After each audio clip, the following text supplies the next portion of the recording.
പ്രണയത്തിൽ നിന്ന് ഹൃദയത്തിലേക്കുള്ള സൂഫിസത്തിലെ the 7 stage of ലവിനെ കുറിച്ചാണ് ഈ ഒരു വീഡിയോയിൽ പറയാൻ വേണ്ടി പോകുന്നുള്ളത്. തീർച്ചയായും കൽബ് എന്ന മൂവിയിൽ ഈ ഒരു കാര്യത്തെക്കുറിച്ച് നല്ല മനോഹരമായിട്ട് പറയുന്നുണ്ട്. എനിക്ക് പേഴ്സണലി ഭയങ്കരമായിട്ട് ഇഷ്ടപ്പെട്ട ഒരു മൂവിയാണ്. തീവ്രമായ പ്രണയത്തിൻ്റെ ഓരോ ഘട്ടങ്ങളിലേക്കുള്ള നീക്കമാണ് അതിൽ പറയുന്നുള്ളത്. അതിൽ എല്ലാം ഉൾപ്പെടുന്നുണ്ട്. മൊത്തത്തിലുള്ള ഇമോഷണലിൻ്റെ ഒരു കടൽ തന്നെ അതിലുണ്ട്. അതുകൊണ്ട് എനിക്ക് പേഴ്സണലി ഭയങ്കര ഇഷ്ടപ്പെട്ടു. ഈ സിനിമയ്ക്ക് വേണ്ടി പ്രവർത്തിച്ച എല്ലാവർക്കും ഒരു വലിയ നന്ദി രേഖപ്പെടുത്തിക്കൊണ്ട് ഞാൻ എൻ്റെ വീഡിയോയിലേക്ക് പോവാണ്. സോ ഗൈസ്, എനിക്ക് പറയാനുള്ളത്, ഈ 7 സ്റ്റേജ് ഓഫ് ലവ് നമുക്ക് 2 അർത്ഥത്തിൽ നമുക്ക് വിലയിരുത്താൻ വേണ്ടി പറ്റും.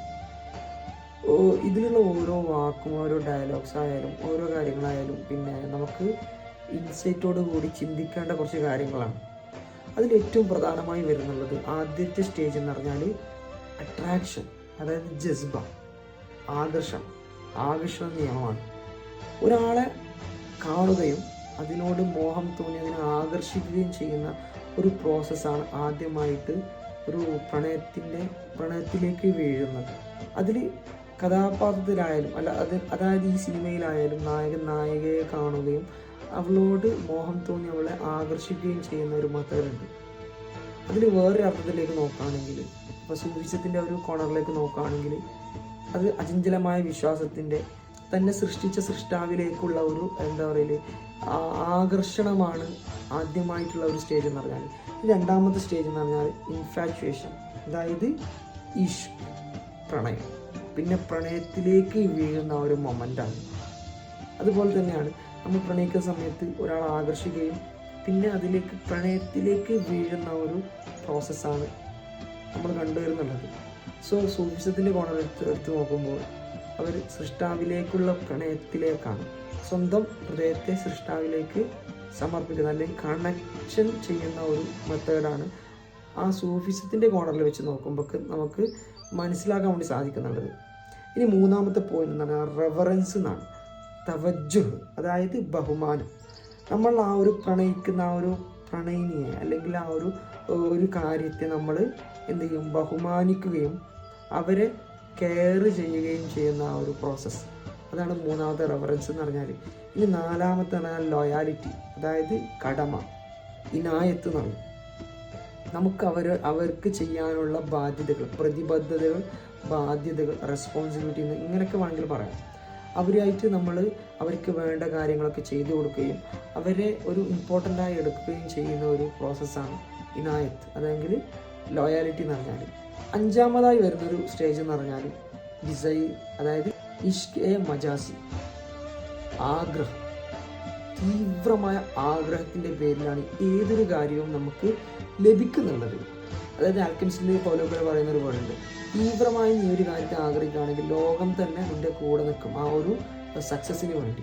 അതുപോലെ തന്നെയാണ് ഇതിൽ അഞ്ചാമത്തെ ആ ഒരു സ്റ്റേജ് എന്ന് പറഞ്ഞാൽ ഡിസയർ, ഇഷ്കെ മജാസി, ആഗ്രഹം. തീവ്രമായ ആഗ്രഹത്തിലൂടെ എന്ത് ചെയ്യുന്നുണ്ട്, നമ്മൾ അവരുമായിട്ട് കൂടുതൽ അടുക്കുന്നുണ്ട്.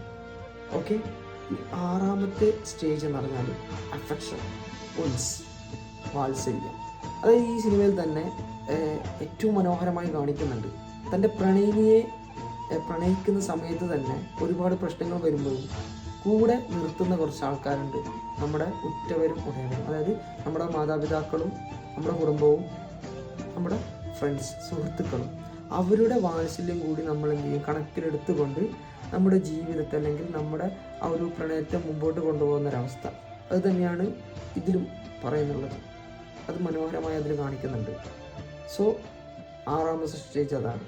ഇനി ഏഴാമത്തെ സ്റ്റേജ് നോക്കുകയാണെങ്കിൽ യൂണിയൻ വിശാൽ, അതായത് കൂടിച്ചേരൽ.